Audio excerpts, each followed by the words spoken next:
Just a second.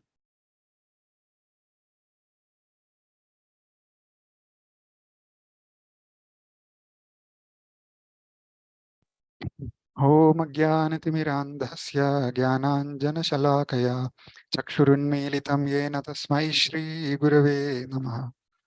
श्रीचैतन्यमनोभीष्टं स्थापितं येन भूतले स्वयं रूपकदा मह्यं ददाति स्वपदान्तिकं। वन्देऽहं श्रीगुरो श्रीयुतपदकमलं श्रीगुरून् वैष्णवांश्च श्रीरूपं साग्रजातं सहगण रघुनाथान्वितं तं सजीवं साद्वैतं सावधूतं परिजनसहितं कृष्णचैतन्यदेवं श्रीराधाकृष्णपादान् सहगण Lalita श्रीविशाखान्वितांश्च।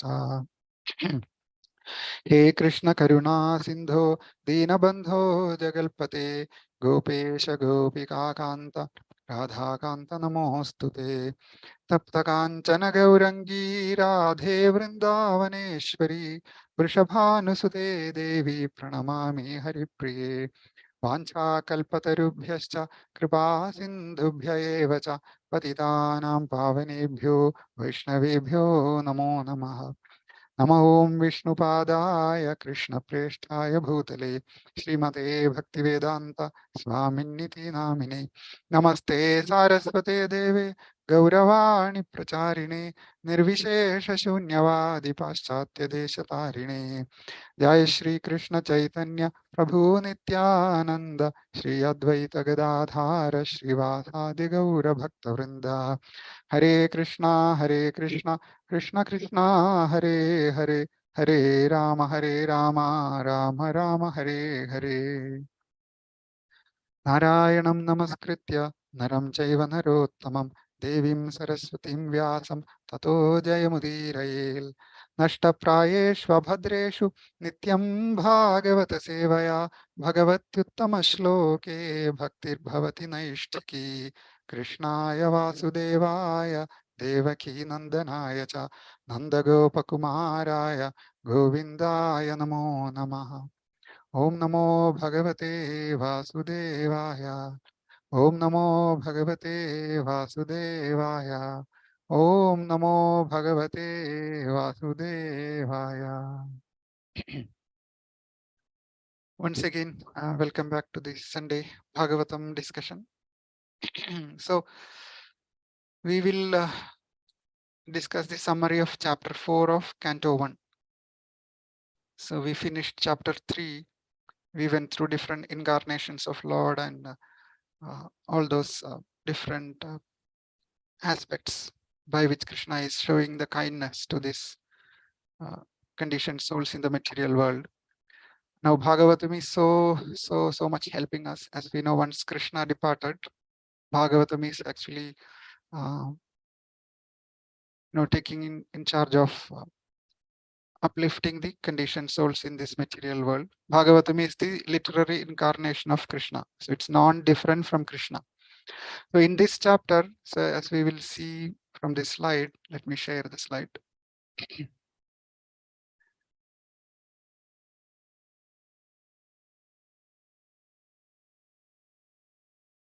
Okay, so in this chapter is titled as the appearance of Sri Narada. As we know, Bhagavatam was composed by Srila Vyasadeva, and Narada Muni is the spiritual master of Srila Vyasadeva.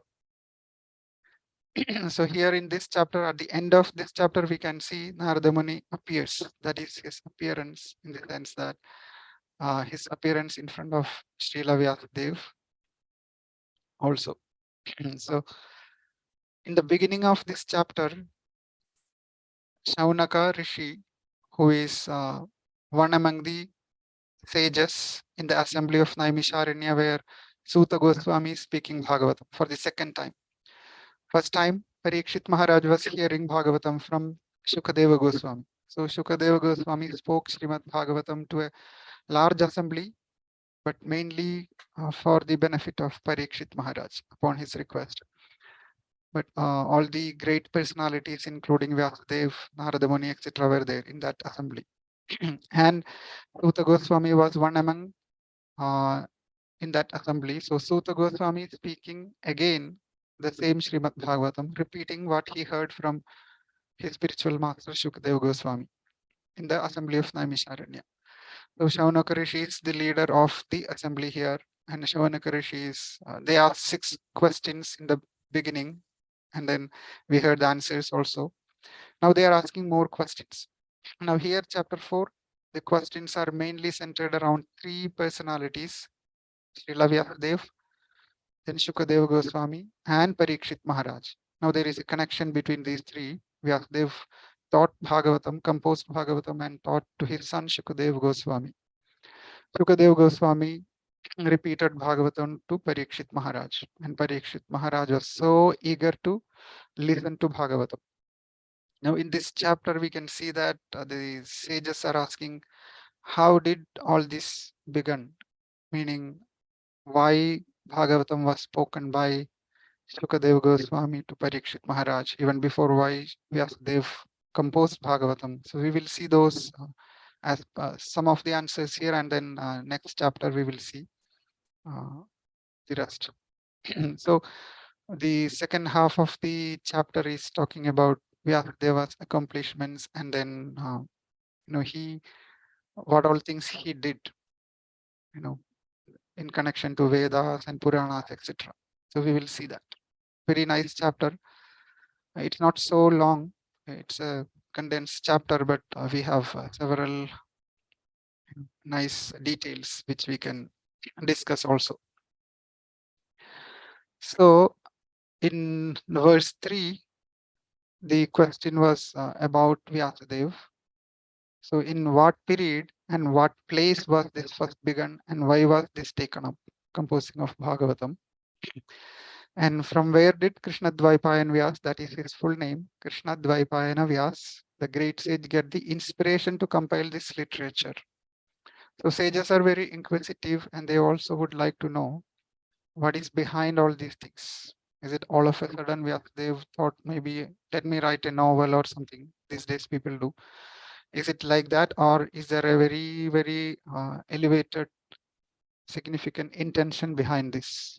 Yes, there is a reason that we will see. So that is what they are asking in the first place. And then they ask about Shukadeva Goswami, because they know that Shukadeva Goswami spoke Bhagavatam. In verse 3, we can see the first chapter of first canto, verse 3, Nigama Kalpataror Galitam Phalam Shuka Mukhad Amrita Drava Samyutam. Bhagavatam is very sweet, but when it came from the mouth of Shukadeva Goswami, the sweetness got increased. So there is significance in Shukadeva Goswami speaking Bhagavatam. So they know something about Shukadeva Goswami. They describe that and they will ask more questions. So they are telling he was transcendental, Shukadeva Goswami, to mundane activities. But being unexposed, he appeared like an ignorant person. As we know, his birth took place when he was 16 years old, because he did not want to come out of the womb of his mother. Why? Because the material world is full of anxiety and suffering. And I'm not interested in dealing with the material world at all, because he was already self-realized, Brahman realized. So he did not want to come out. But then Vyasadeva went to Dwaraka, requested Krishna to help, making his son come out. So Krishna comes back with Vyasadeva, and he gave the assurance to Shukadeva Goswami. He is inside the womb, that you can come out peacefully. I will take care of you. You will not be entangled in Maya. On that assurance, Shukadeva Goswami comes out. But as soon as he comes out of the womb, he will not stay at home. He immediately ran out of the home. As you can see, this is him, Shukadeva Goswami. He went through the forest. He was running. And Vyasadeva was trying to catch hold of him. He was old, so he was not able to keep up with the pace. But he was also running behind Shukadeva Goswami. So these sages here in the Naimisharanya, they mentioned an event happened during that, father chasing his son. So what happened is Shukadeva Goswami was running and through the forest. So there was a pond and women were taking baths there without clothes, of course. So when they saw Shukadeva Goswami, he is also naked. He just came out of the womb and directly running. And he was 16-year-old, at least from a mundane perspective. But these women, they did not feel anything, any shyness or anything like that. Even Shukadeva Goswami did not feel any such mundane feelings by seeing women. He was simply running that, not worrying about what is happening in the surrounding. And the women also did not feel anything happening in the surrounding. They felt as if they saw a 2-month-old child, so they don't feel anything. But when after a few moments or minutes, Vyasadeva was also, because he passed through, and then Vyasadeva was coming because chasing his son. So as soon as these women saw Vyasadeva, he is a pure devotee.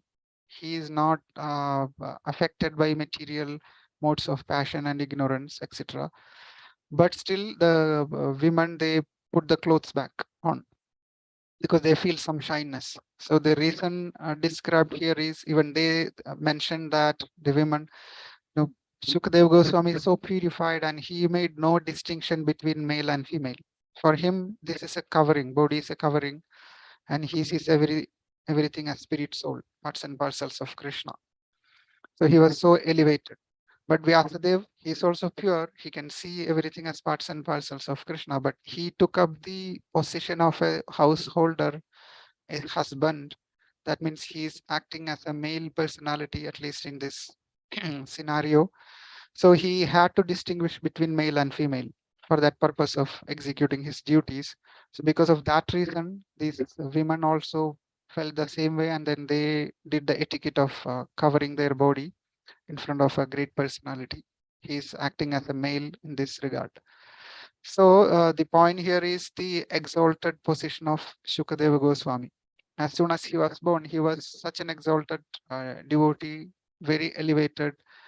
He did not distinguish between, male, female. So he knew what is matter, what is spirit. Matter is just dead. Spirit is very elevated. Spirit is the reality, etc. So that was one comment about Shukadeva Goswami by these sages. Then they went ahead and asked, he's running naked, he's running like a madman. For a mundane person, Shukadeva Goswami looked like the dumb madman. Even if someone tells something, he will not listen, he will just run around. That's it. So the sages were, or they wanted to know how was he recognized by the citizens when he entered the city of Hastinapura. So he went, and while he was going through different cities, he entered the city of Hastinapura. So they were asking how the citizens recognized him, because he's looking like a madman. And then they asked, how did King Parikshit met Shukadev, and then how did this happen that Shukadev Goswami spoke Bhagavatam to Parikshit Maharaj? So they are just asking the whole scenario. He was running out of the home, and then at some point in time, he started speaking Bhagavatam as an exalted person in a big assembly of very, very exalted sages, including Parikshit Maharaj. So there is a gap between, he running as a madman and he becoming a very exalted, speaker of Bhagavatam. So they are curious to know how did these all things happen. And then they mentioned that another quality of Shukadeva Goswami, he was accustomed to stay at the door of a householder only long enough for a cow to be milked. That means, he used to go and stand in front of a house of a householder. Usually they will have cows. Most of the house will have cows those days. So he'll wait just long enough for a cow to be milked. So what happens is, when saintly persons visit, they will offer something.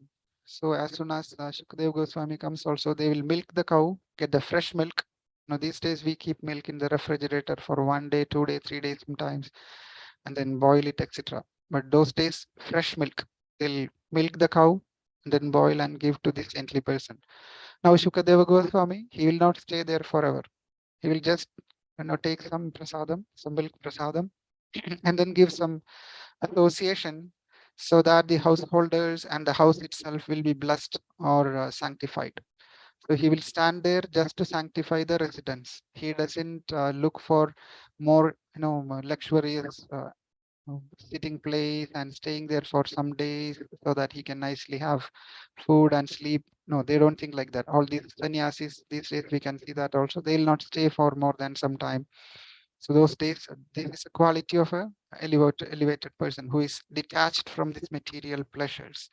The only reason why they go to householder is to give their association, so that householders can at least feel the blessings, and they can ask some questions in connection to scriptural dealings or day-to-day their issues, so that they'll receive an answer based on spiritual basis, scriptural basis.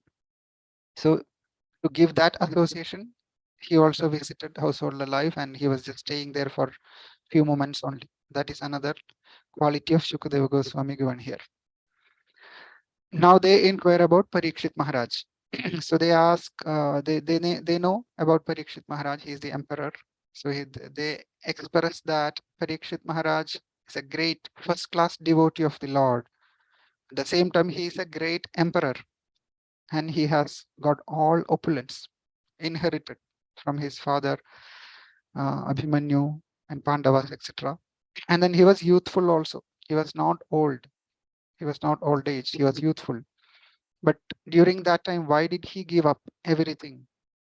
You know, he gave up everything, and he went to sit on the bank of the Ganges, and he decided to fast until death. Now we know the story.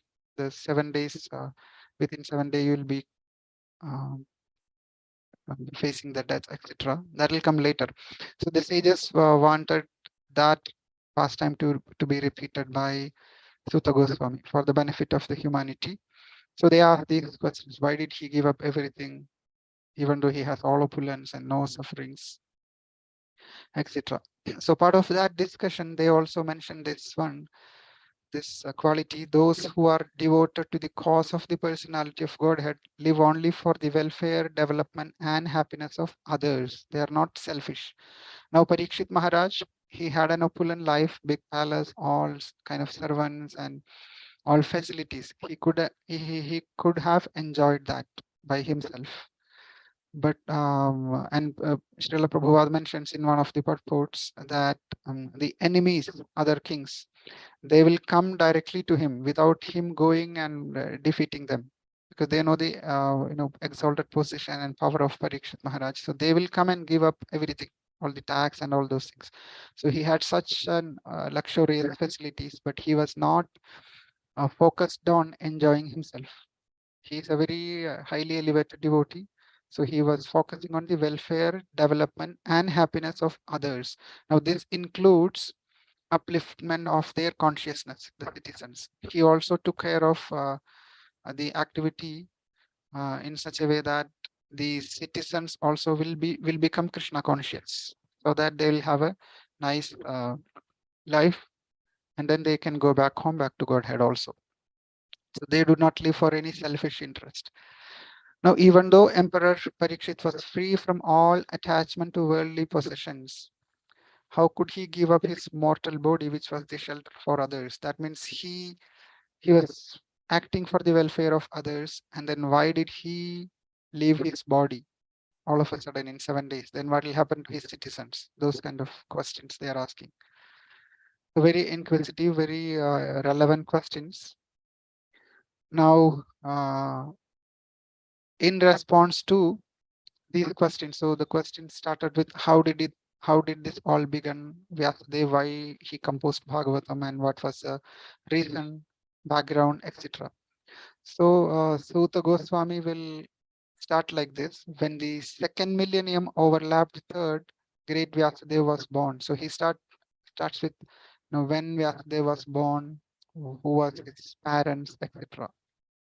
Now easy thing first, he was born to Parashara Muni in the womb of Satyavati. Now Satyavati is the daughter of Vasu. They are fisherman family, not a high status family, Satyavati or Vyasadev's mother. But by the arrangement of providence, that's how it happened. So Parashara Muni was attracted to Satyavati, and uh, they uh, they both begetted the son, exalted son Vyasadeva. Now, in time, this happened towards the end of second millennium. but just beginning of third millennium when they overlapped. Sometimes it overlaps. Now, what is meant by all these things? So we can see this chart. Okay. So this chart is describing life of Brahma. Now, life of Brahma means who is Brahma? Brahma is the creator, the first living entity of this material world. And life of Brahma is again 100 years. And our life is also could be up to 100 years, but the time frame is different. You might know this, but I'll repeat. It's good to know. So life of Brahma is given here. This is 311 trillion years in our calculation, or 36,000 kalpas. Now, kalpa means a day of Brahma, and then this is just a day, and there is equal amount of time night also. So when we see 1 year is 360 days or 365, but 360 days, right? 1 year is 360 days, and 360 days times 100, because 100 years is 360 times 100, so 36,000 days or kalpas. Now, what is a kalpa? So we can see here, this is the first creation. First, Brahma will be born from the navel of Mahavishnu. Last week we discussed in the lotus. And then there is full devastation, that is Brahma's life will end here. So from this left end to the right end is 100 years of Brahma. And 100 years means 36,000 days for Brahma or anybody else. But his 1 day is not like our 1 day. So that's what we are going to see here. The whole lifespan, that is 100 years, which is 36,000 days. Day is called kalpa also for Brahma. So what is one kalpa, which is 1 day of Brahma? That is expanded like this. So 1 day of Brahma means, it starts from here. There is a partial creation. So if you remember the 14 planetary system from last week, there was a picture. Some of you expressed that which picture helped. So topmost planet is Satyaloka, Brahma's planet, and then it will come down different lokas, tapalokas, maharlokas, etc. Then heavenly planets, then earth, then down. So every day morning Brahma will create. It is a partial creation because every night Brahmaloka will not be destroyed, but couple of lokas down, heavenly loka and below, those will be destroyed at the end of every day of Brahma. So for Brahma, this is a routine that every morning he has to recreate those below lokas, planets which are destroyed previous night. So he will create that. And then once that partial creation is done, there are 14 different personalities during 1 day of Brahma will be taking in charge of these planets at different times. So early morning one, they are called Manu, and this is called Manvantaras, meaning time period of each Manu. So there are 14 Manus. Early morning one Manu. Now early morning of Brahma, that few hours is like so many billions, millions of years of our time. One Manu will take charge. Then that Manu's time is done. Next few hours of Brahma's day, another Manu. Like that, 14 Manus will rule or take charge of the planets. So there are 14 Manvantaras. Then during night of that day, partial devastation of those lower planets. And then Brahma will sleep. He will wake up again the next day. Again, these 14 Manus will be coming into existence. First Manu, second Manu, etc. It'll go like that. And that will be repeated for 36,000 times. One kalpa is 1 day, 14 manus. The next day, again 14 manus. Next day, again 14 manus. Like that, it will go for 36,000 kalpas. Now, let's see what happens within the time period of 1 manu. So, what that is called 1 manvantara. So, you can see 1, 2, 3, 4, 5, 6, 7. So, this is 7th manvantara expanded like this. So 7th Manvantara has got 306 million years. So plus 0.72, but 306 million years is one manvantara. Like that, another, those many million years, etc. That's how this is 4 billion years is one day of Brahma. Our 4 billion years, it's huge. Now, anyway, within one manvantara, 306 million years, and this one manvantara is divided into 71 Divya Yugas. That means within the time frame of one Manu, from here to here, which is only this much, there are 71 sections.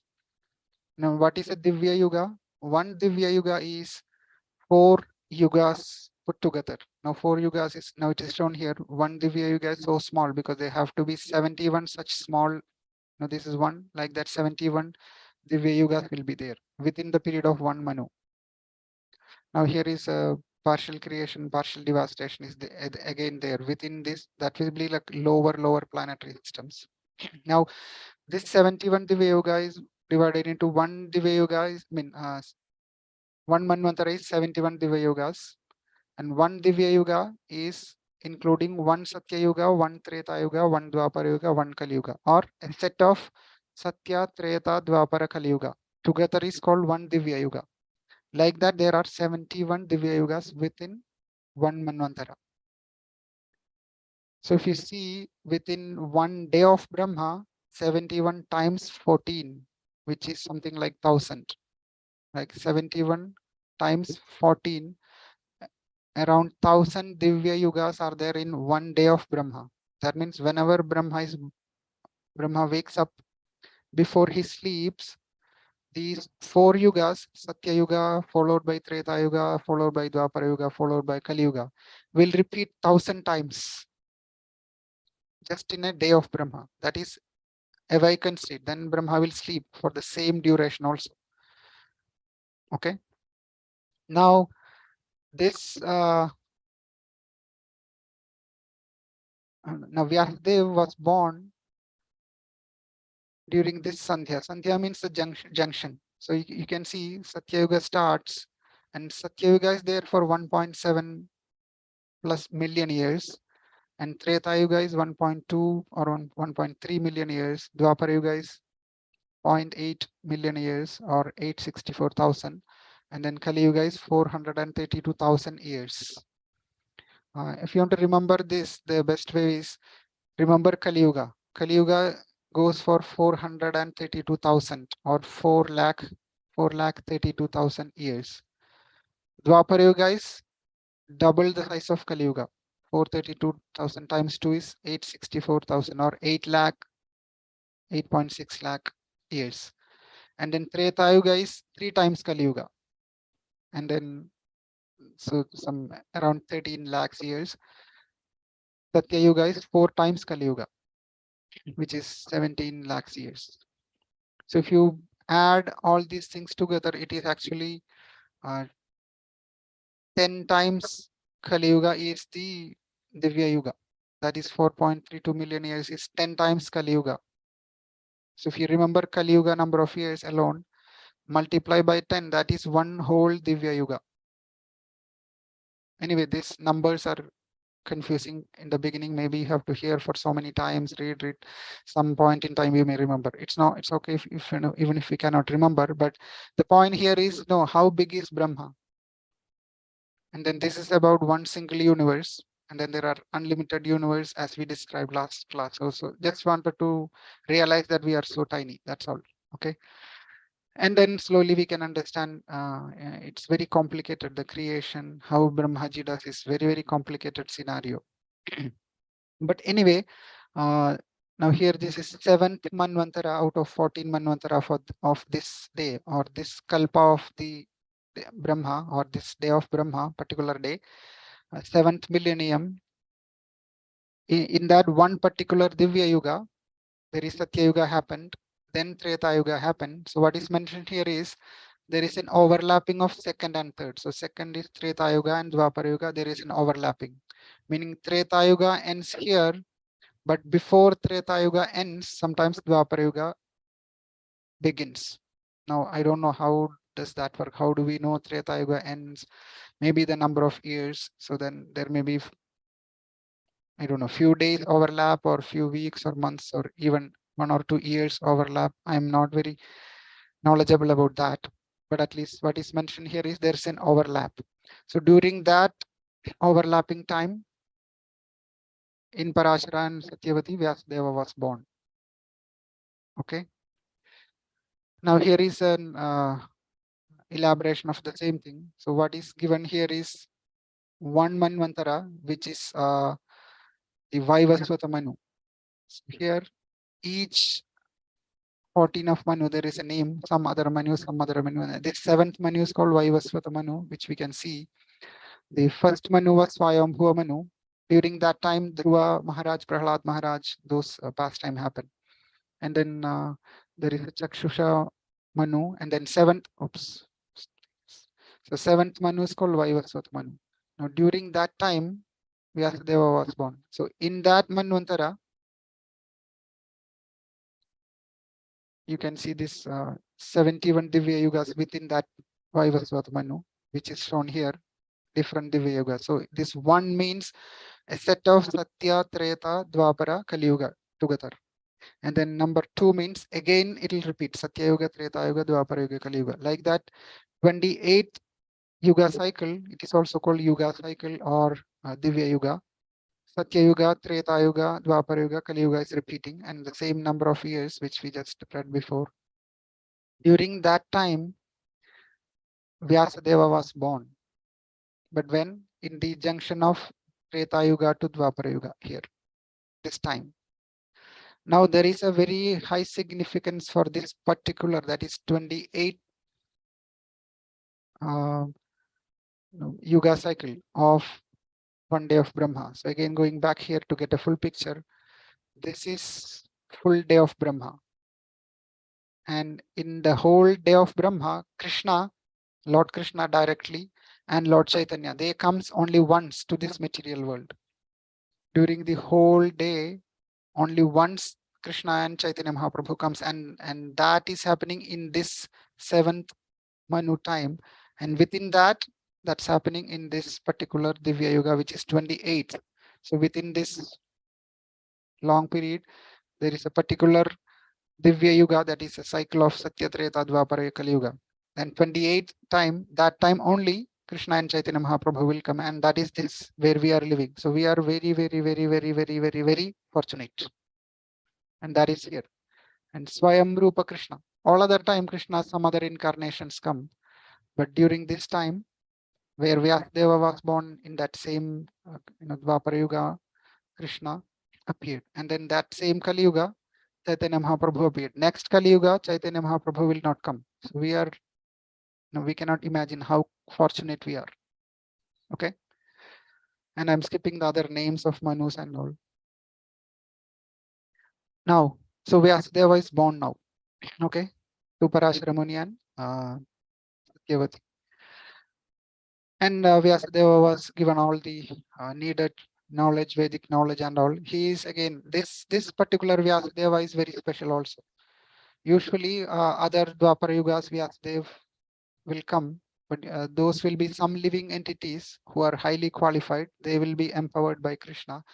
But this particular Vyasadeva, because Krishna also came, Swayamrup, original Supreme Krishna, Lord Chaitanya also will come in that Kali Yuga. He came. So this Vyasadeva is a direct incarnation of Krishna. In other sense, he is Krishna only, Vishnu Tattva. But all other Vyasadevas, they are not directly Krishna's incarnation. They are only empowered incarnation. So very special. And Vyasadeva took his morning ablution, took bath and started meditating. So he took bath in Badarikashrama. You can see the picture, and near Saraswati river. And then he sat meditating.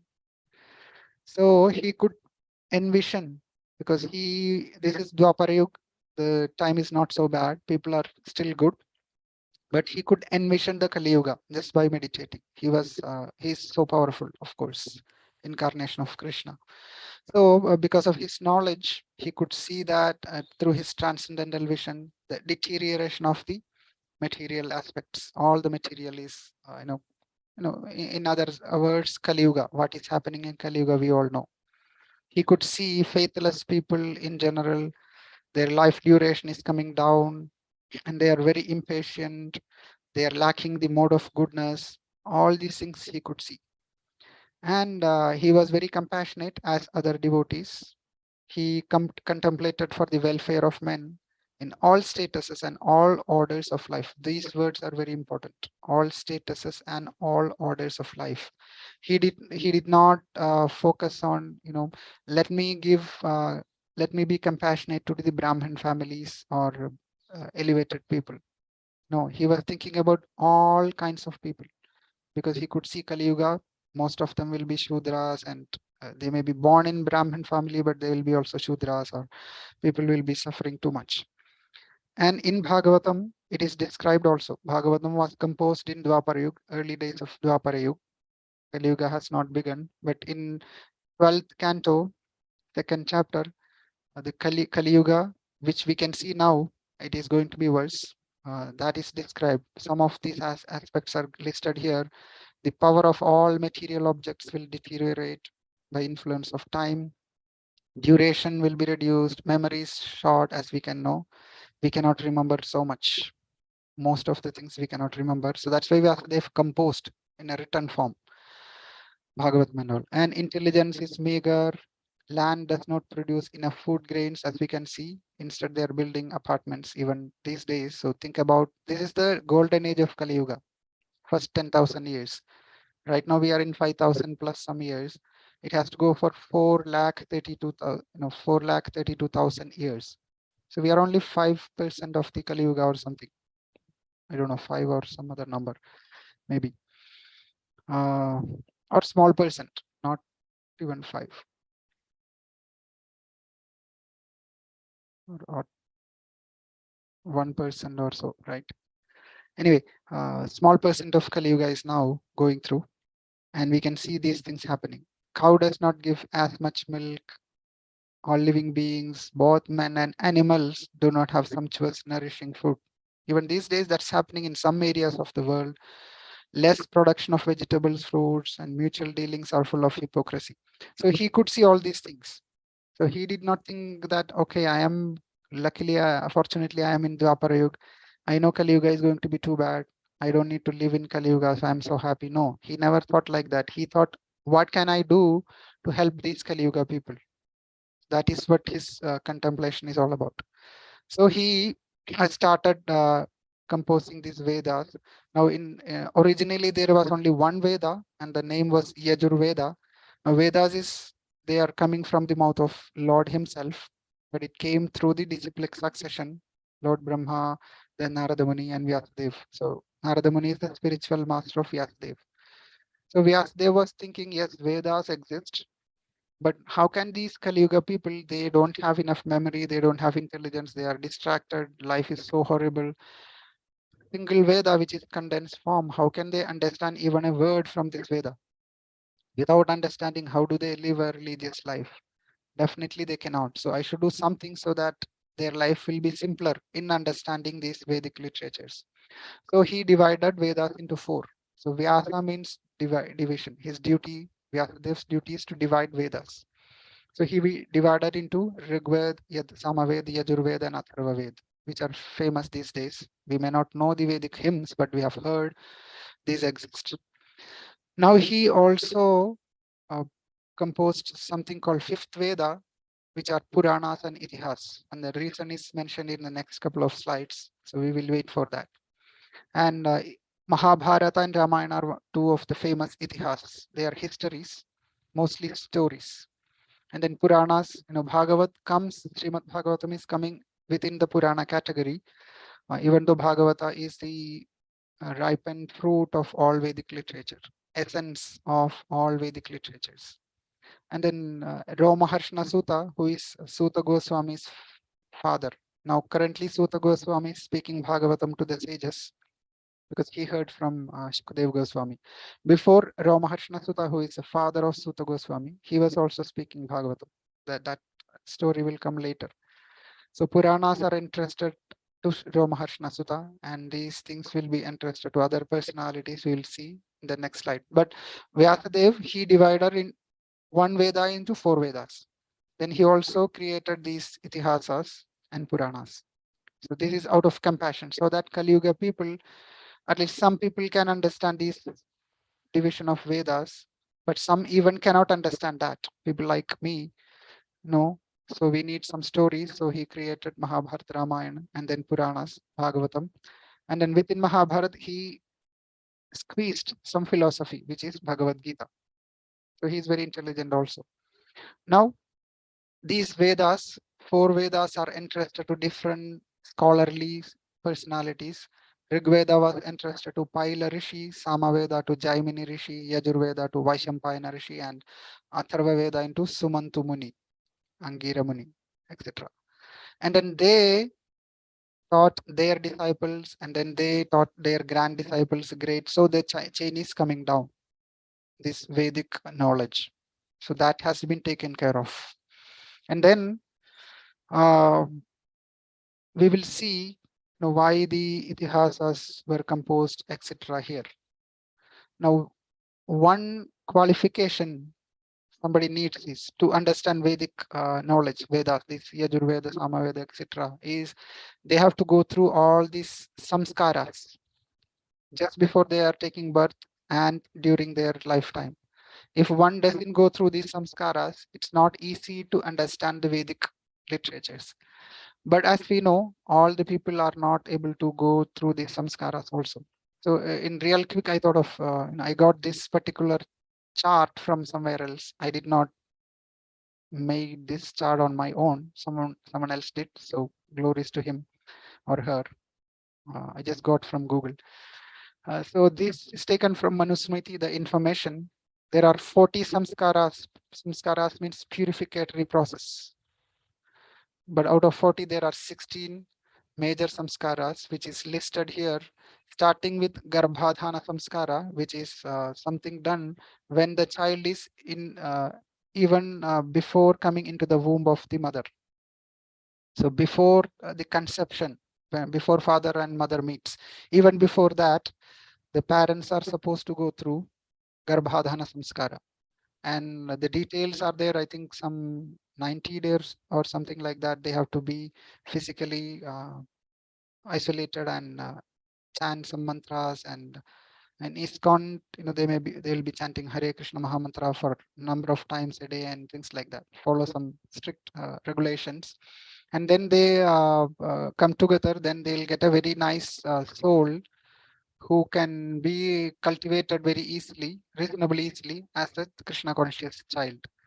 So that is Garbhadhana Samskar. If one doesn't do this, it's mentioned that some other soul will come, and to make that soul Krishna conscious and raising that child may be a bit difficult nicely, because they are not actual Brahman qualities and things like that. They will be passionate and depends.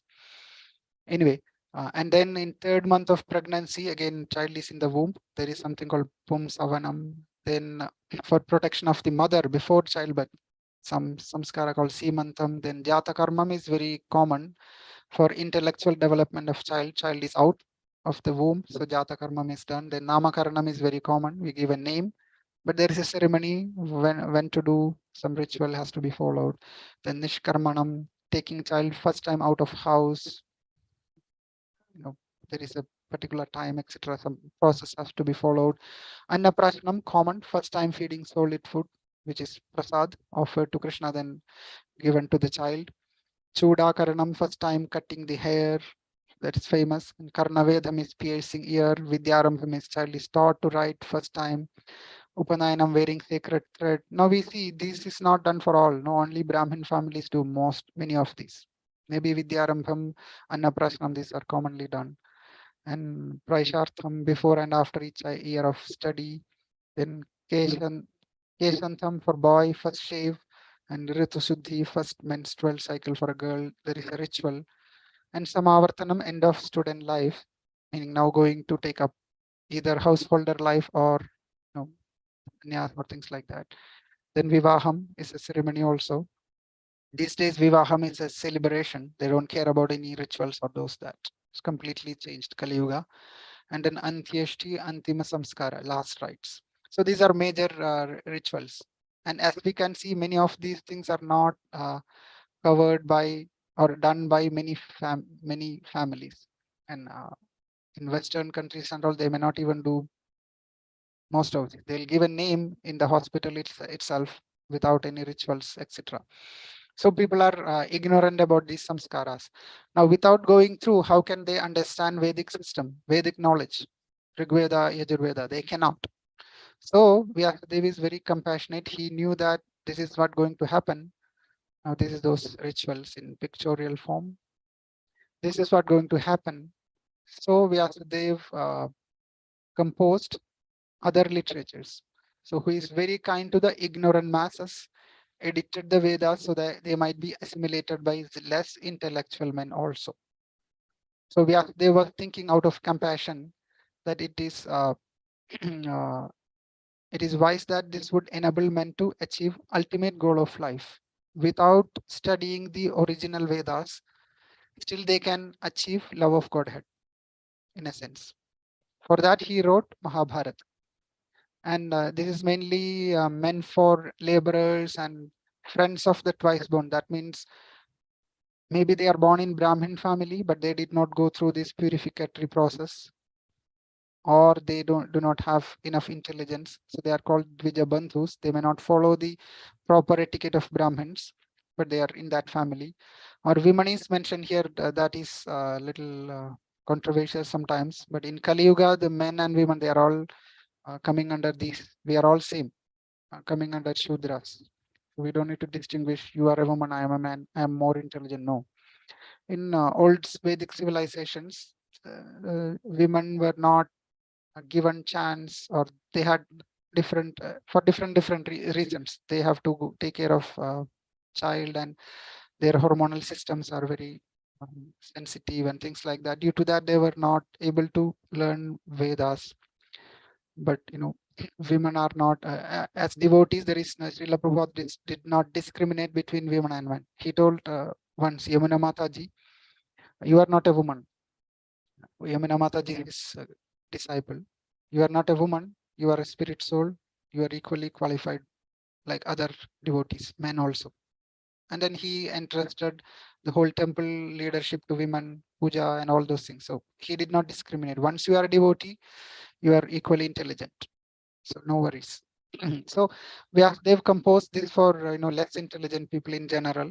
They cannot understand Vedas. So let me compose Mahabharata, which is full of stories, but each story has a lesson also. So by that story, they will understand the essence of Vedas. And he also included the philosophy within Mahabharata, which is Bhagavad Gita, in spoken directly by Krishna. So that way, learning Mahabharata means they learn Bhagavad Gita also. And it's mentioned that this is the first book of spiritual values, as the Upanishads are, Bhagavad Gita. And then it is mentioned that the Vedanta philosophy is a subject matter for study by the spiritual graduates. So only a postgraduate spiritual student can enter into the spiritual world or devotional service of the Lord.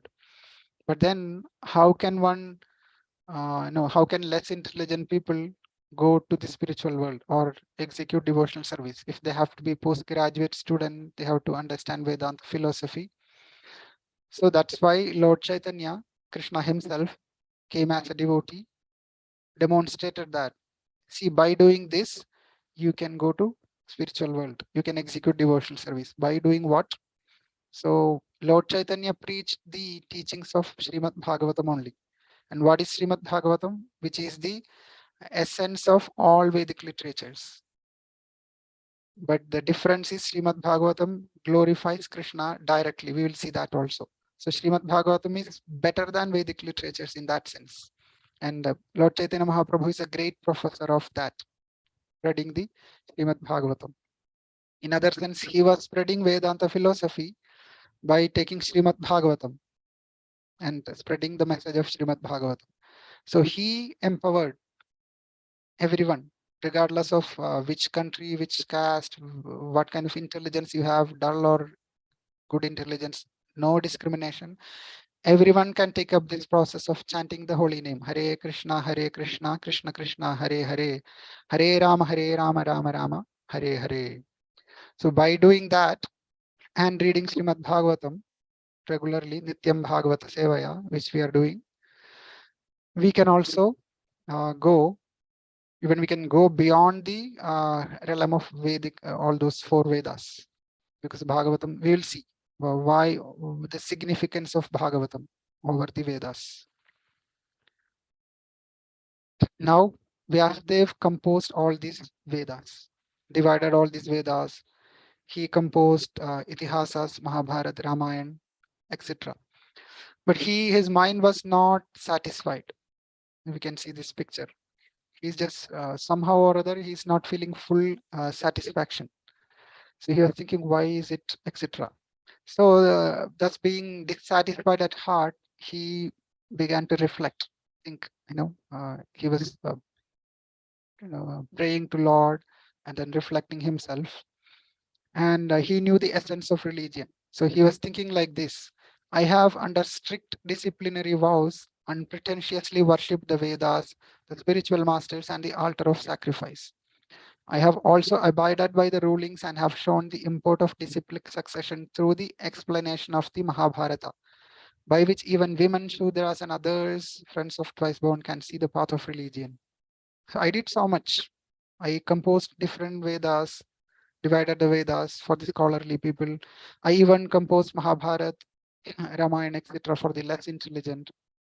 Till why am I not getting satisfaction? I'm feeling incomplete. Something is missing. Even though I'm fully equipped with everything required by the Vedas. I'm full in knowledge, but I am not satisfied. Full in knowledge means I should be satisfied, but why not?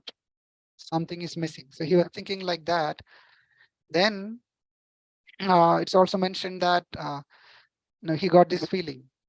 Maybe because Krishna gave him that intelligence to understand this. Maybe because I did not specifically point out the devotional service of the Lord. The whole Vedic scriptures talks about do this ritual, you get this, do this ritual, you get this. There is indications of Supreme Lord, etc. indirectly. And then Mahabharata is historical sequence of stories and things like that.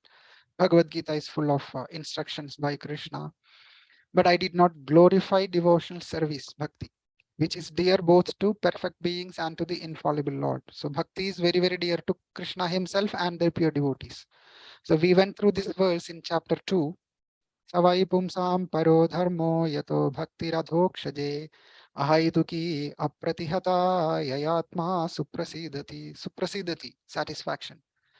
How one can be satisfied? The supreme occupation dharma, which is to attain loving service to Krishna or transcendent Lord. Such service, devotional service, must be unmotivated and uninterrupted. Then one can get full satisfaction. If one is executing unmotivated bhakti, I am executing bhakti to satisfy Lord only, no other reason, not to get material gain, wealth, this, that, no. Just to please Krishna, some Siddhar Haritoshanam, I am executing bhakti. And uninterrupted, nothing can stop me from executing bhakti.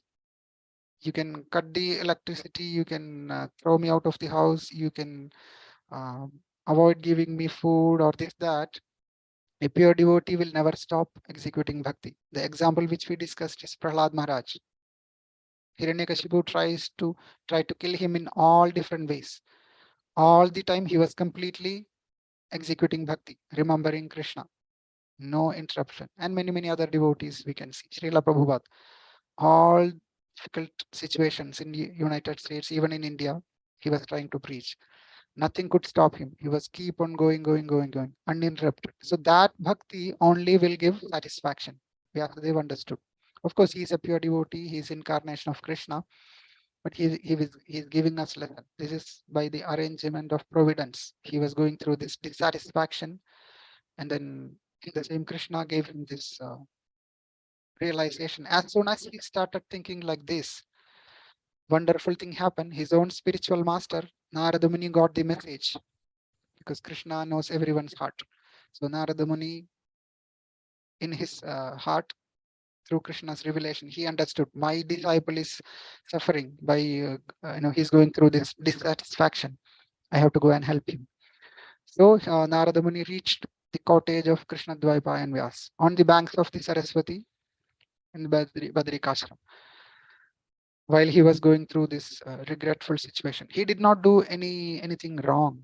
Vyasadeva did all wonderful things, Veda and Mahabharata, Ramayana, but still he was feeling dissatisfaction and he was regretting. So did I do something wrong, or didn't I do something complete? I missed to do this something, and then he was about to get the revelation. Narada Muni came.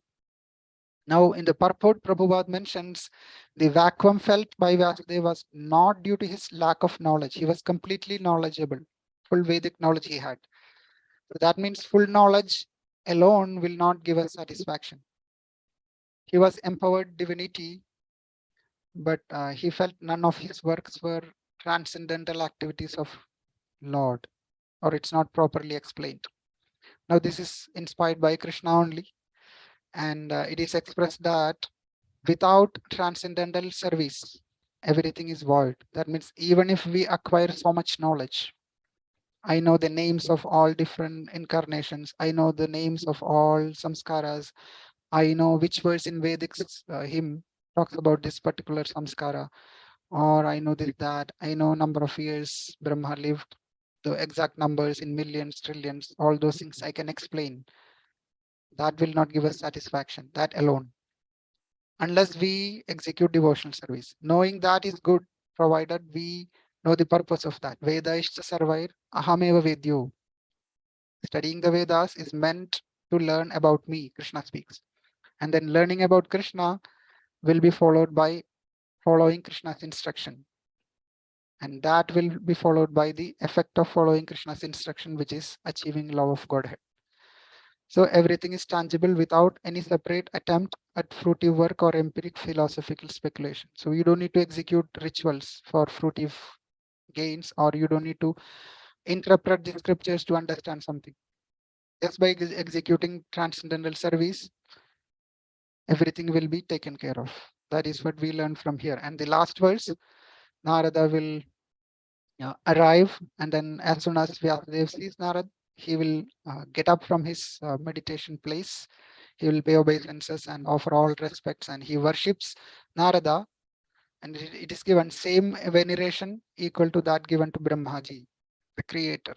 He's giving the same kind of respect to Narada as he gives to Brahma. He's the original, creator of this material world, originally secondary creator. He got empowerment from Krishna.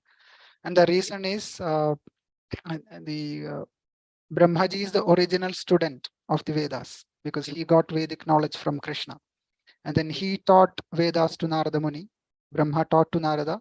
Narada taught to Vyasadeva. So he's giving equal respect to Narada Muni as Brahma and Krishna. So it is described that Lord and his representative, or Brahma and his representative, should be respected equally. And all the further disciplic succession, all the acharyas, including Srila Prabhupada and his disciples, our spiritual masters, they also should be worshipped equally as we worship Lord Krishna and Lord Brahma, Narada Muni, etc. Because we are receiving this transcendental knowledge through this descending system. Knowledge is descending through the disciplic succession. So the knowledge is given to us so that we can apply this knowledge, and then we can relish the outcome of application of knowledge, that is having nice reciprocal loving exchange with Krishna and his devotees. So that's where now Vyasadeva is. He understood that, yes, I need to glorify Krishna directly. That is the only way I can get satisfied. Now he is waiting for that instruction to come from Narada Muni, which we will see in the next chapter. Now Narada Muni will sort of chastise Vyasadeva in a loving way, and then give the instruction, glorify Krishna directly. That means compose Bhagavatam, and then he'll feel full satisfaction. So we'll discuss that later. And I'll stop here and see if we have any comments or questions.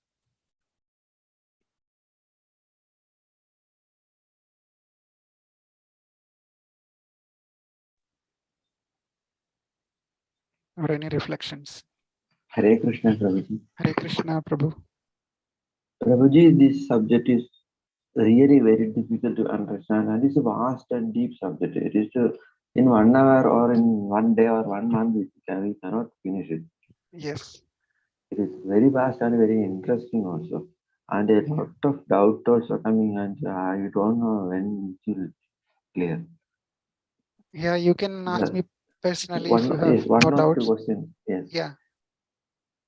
probably actually one Brahma's day, 1,000 Chaturayugas are Yeah. uh, coming and going. Then Yes. each and every yugas, that is Dwapara Yuga and Treta Yuga, that Sri Krishna and Sri Rama is again coming. Yes. Then they are also the Ravana should be there, Kamsa should be there, Pudana and Yes. everybody has to come. Yes. Then what? Okay, then what is the meaning of they are getting moksha? They are in every yuga, or in Pudana is the word moksha. Then again the next birth she has to again come. So there are two good questions. There are two ways to answer this. Now, every yuga, demons will come. It need not be the same person, same living entity coming, because once who attain moksha, liberation, they'll go back to spiritual world. So they need not take birth as demon again because they are not contaminated. So it can be another living entity takes the body of a demon because they have their karmic reactions and things like that. That is general. It's not that same person will come. Krishna, Lord is same. The same Lord is coming. Not that some other person will come as Rama or something. No, Lord Ram will come. Same Lord Ram will descend. Uh, Again, I heard that Lord Ram will not come in every yugas, but there is some like Krishna himself is not coming in every yuga. He will come only once, one yuga of all 1,000 cycles as Krishna, and other times Krishna, some other partial manifestation will come. So, but the demons are not the same. For example, the Hiranyakashipu and Hiranyaksha, who came and then Mahavishnu, Narasimhadev killed, Varahadev killed Hiranyaksha, and Narasimhadev killed Hiranyakashipu. They are actually Jaya and Vijaya. They are coming from Vaikuntha Loka. They are not demons, devotees, but only once that happened. Jaya and Vijaya took the position of Hiranyaksha and Hiranyakashipu, those demons, and they descended to give pleasure to Lord to fight. But every time when Narasimhadev appears, the Jaya and Vijay are not coming as Rakshasas. Some other actual demons will be there. And their name could be Hiranyaksha, Hiranyakashipu. Sometimes it can change also because there are all variegatedness. Like Putana, she got moksha, but no, Putana is not going to come every time Krishna comes. Now, if Krishna wants, devotees are ready to come as demons also. If Krishna is say instructing Putana, next time I'm going, I need a Putana pastime. I know you are purified, you are not contaminated, you are not a demoness or something, but you come with me, you take birth as Putana, and then let's have pastime. They are ready to do that. If Krishna wants, he can make that arrangement also to teach us lesson and give us the pastime. But generally, as given in Bhagavad Gita, Paritranaya sadhunam vinashaya cha dushkritam. So whenever there is a calamity or something, so Lord descends. So there will be actual demons. The names will be can be same or can be different, but generally they are different in each yugas. Does that help? Yes, Prabhuji. Yeah. And again, one more question. Yeah. Sir, at the end of the Kalpa, the entire universe is getting destroyed. Yeah. At that time, what happens to the Vaikuntha Loka and the Goloka? It is not how it will not Okay. change, I think. No. Good question. Even this material world, the 14 planetary system, every day of Brahma, all the 14 planets will not be destroyed. Every day of Brahma, it is partial destruction. That means Brahma Loka is still there, and a couple of other lokas are there. But below planetary systems, out of 14, maybe I don't remember the number, 11 or so, they will be destroyed. And then the spiritual world. has nothing to do with these, because if you remember from last week, we had the chart wherein upper side is all spiritual planets. Vaikuntha above is Ayodhya, above is Goloka Vrindavan. And then there is a Viraja river in between, and then lower half is material world. So this destruction is happening only to the material world. So Goloka Vrindavan, all the Vaikuntha planets, they are eternally existing, no destruction at all, no recreation. But material world, it will be destroyed, again recreated. So temporarily it will manifest, then it will be hidden inside the Mahavishnu's body. Okay. Okay, Prabhuji. Yeah. And within this material world, there is a Shvetadvip, where Dhruva Maharaja resides eternally. That Shvetadvip is also not destroyed, because there is Mahavishnu lying. That is spiritual planet within the material world. Krishna's mercy, how he makes that happen, he can do anything. He'll do that. That Brahmaji cannot destroy. He cannot touch. Okay. Oh, And this is a vast topic. I am not at all knowledgeable to speak about these things. What I mentioned is what I heard within my capacity, and it is very difficult to understand. The whole material creation is a very, very complicated topic. The reason why it is here is one thing is, yes, creation is so complicated, and we should appreciate that. And second is how big Krishna is.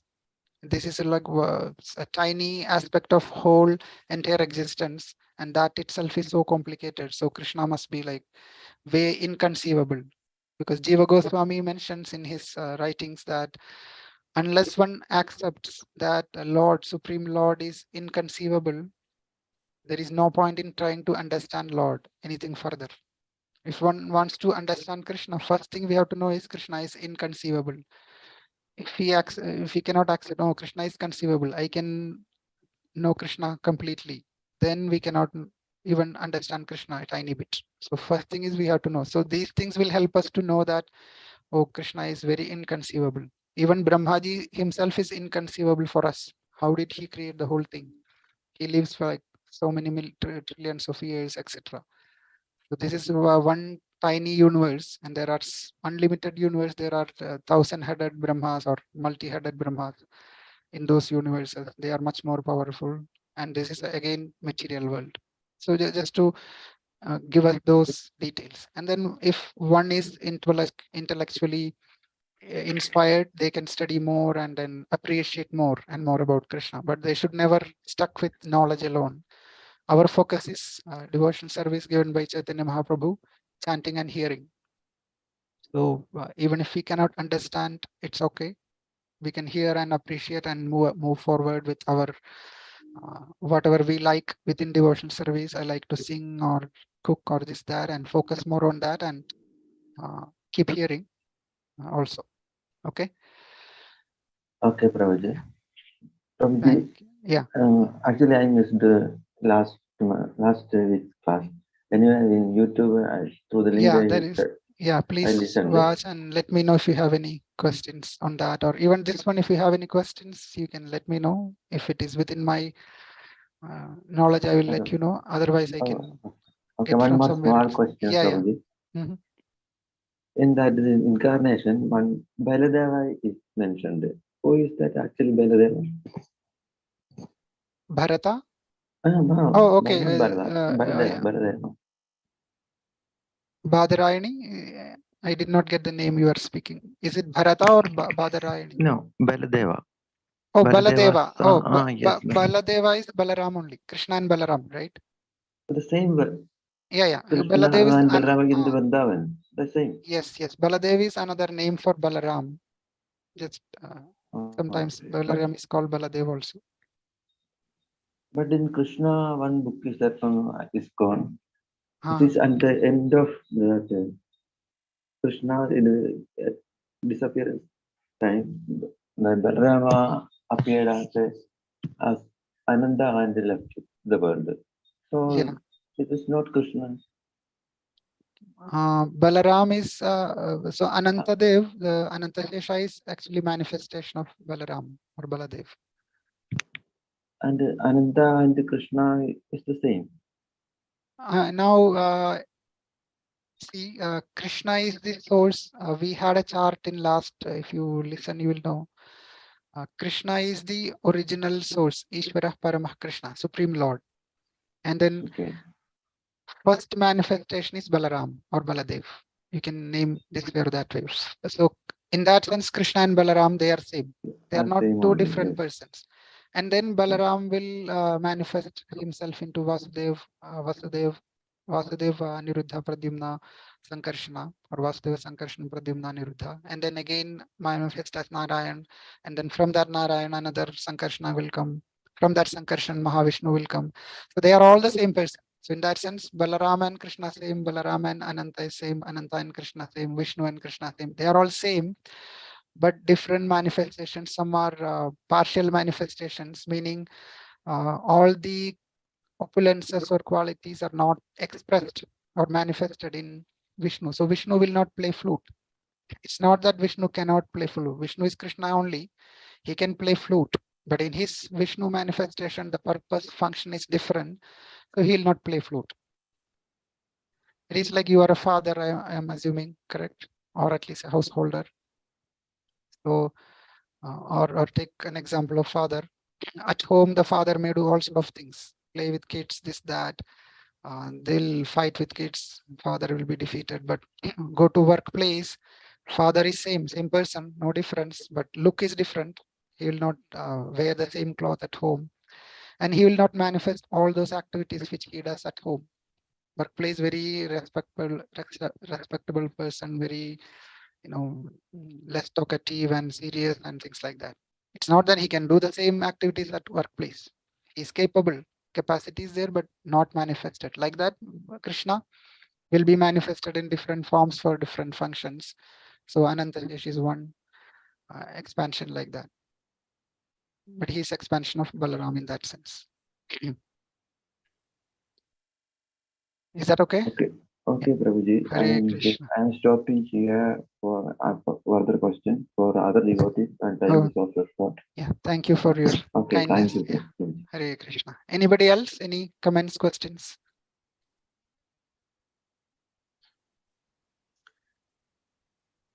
Hare Krishna Prabhuji. Hare Krishna Mataji. Nanda Pranam.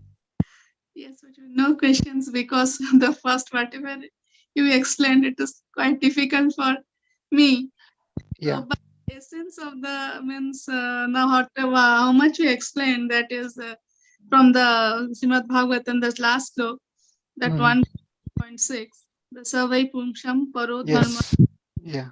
Is the main thing for us, and it is already in Bhagavad Gita also in 6th chapter, 41 verses 41, yes, 40 and 42. It is also said that among all the yogas, the Bhakti yoga is the topmost. Yes. Yeah. And Bhakti yoga, Bhakti means seva only, the loving service towards the lotus feet of the Lord. So I just pray to you, just bless me, that it is very difficult, that unmotivated service, and uninterrupted also it is, because we all are in this our day-to-day life. Right. We all know how much disturbance we are facing, and it is quite difficult to control ourselves and control all the sin or indriyas also. Yes, even for me. So please pray for me also. We can mutually pray together. By the mercy of Guru and Krishna, it will happen when it depends on our disposition, but gradually it will happen. Right now we will, we will be interrupted for sure. Even if we get a disease, fever, this, that, we will be interrupted from our services, which is true. We have to take care of that position. We should know honest to ourselves. Yes, I am only in this level. But that is the goal, Prahlad Maharaja's position. And we'll pray. We'll pray for all others mutually and take guidance and mercy from spiritual master and Krishna. And they will take, we cannot go there on our own. They will pull us. No, it's mentioned that we are in the deep well, and then spiritual master, by the mercy of Krishna, will give us a rope. He will throw a rope to us deep down the well, because we cannot climb the well, which is very, very complicated, difficult to go out. So the rope, we just need to hold on to the rope. That's all. because we Yes. don't have strength. Spiritual master will pull the rope because Krishna is there with him. So if we release our hands from the rope, that is our problem. Then we cannot go. So we just need to hold on to the rope. Rope is devotional service. And whether we hold this way or that way, Guru will not worry too much. Guru knows our situation. So we are trying to hold. That's all they'll see. They'll pull us. Slowly, slowly, we will come out. So we can all pray mutually for each other. Thank you, Mataji. Hare Krishna. Prabhuji. Hare Krishna. Hare Pranam. Krishna. Pranam. Anything else? Hare Krishna Prabhu. Hare Krishna, Prabhu. Dandavat Pranam. Pranam. These samskaras, is it different for different varnas? As far as I know, the samskaras are same. Now, how they will be conducted, there may be differences. I'm not very knowledgeable in those, how it is conducted. For example, Garbhadhana Samskar, if it is for a Brahmin, has it to be done like this, or Kshatriya? But in general, usually the Shudras and all, I don't think they do these things. And I'm not sure why they cannot do. But when you become a Vaishnav, we don't discriminate between any of these varnas. So if you are a devotee of ISKCON, for example, at least, we are not going to consider, not we, but the system is not going to consider, or the authorities, whether you are born in Brahmin family or Kshatriya family or this, that. All the devotees are equally given the same instruction. Garbhadhan Samskar means you do this. Namakaran Samskar means, because we can see in ISKCON sometimes the kids, when they are grown 6 months or so Anaprashna has to be done. So when a sannyasi visits the temple, parents will take the child to the sannyasi and request, please offer the prasad, first prasad to them.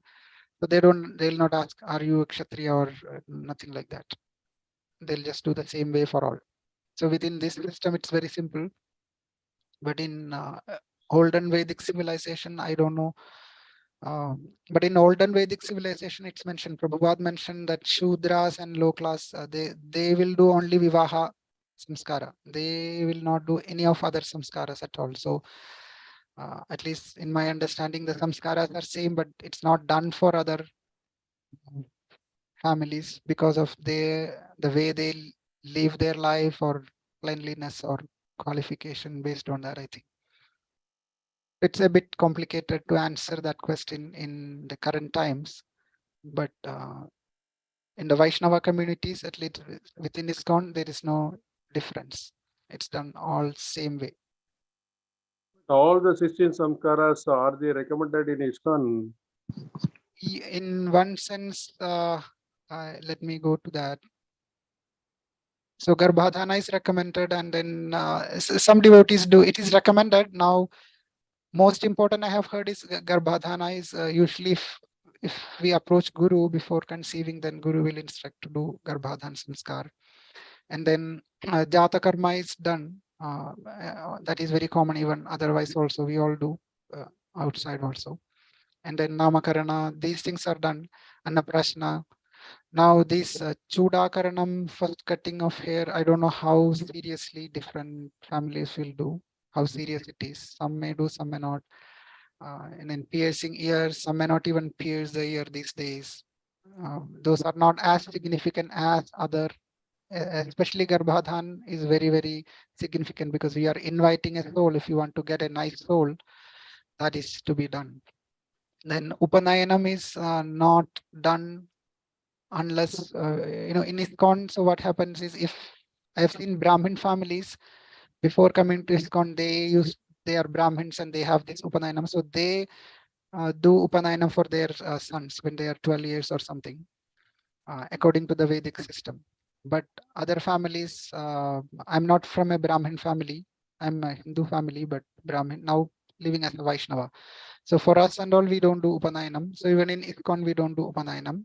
Only thing is ISKCON, when we do Upanayanam, that Brahmin thread is when a spiritual master gives us the second Brahminical initiation for the purpose of offering our arati to the temple or services. So that will be done in Gaudiya Vaishnava way. Not when we are at 12 years of age, but when we are qualified, whatever age we are. And Vidyarambham is usually done, in ISKCON, usually a senior devotee or sannyasi will make them write Hare Krishna in the rice, in a plate with some rice and things like that. And the first shave and all, it depends. Not all will be doing that, or that is Praishartham before and after each year of study. That is not commonly done. Samavartanam is also not commonly done. Vivaha is again another one which is done with full seriousness, even in ISKCON, with following that process. It's an elaborate process, nice, but it is connected to bhakti. And then Antya Karma is also done. So some are very significant, others are less significant in that aspect. But our aim is to make sure our progress in bhakti is happening. So whatever is favorable to that, that is to be done. Other things we can choose or give less significance. I don't know whether that helps to some extent. Thank you. Very nicely explained. Thank you very much. Thank you, Prabhu. Hare Krishna. Okay, so it's 7:30. Any last comment or question? Okay, so we'll stop here. Thank you so much for attending Sunday early morning consistently. All glories to Srila Prabhupada and Gurudev. Sri Vansa Kalpatarubhyascha Kripa Sindhubhya Vacha Patitanam Pavanebhyo Vaishnavebhyo Namo Namaha. Jai Shri Thank you, Prabhuji. Thank you. Hare Krishna. Thank you, Prabhuji. Hare Krishna, Prabhuji.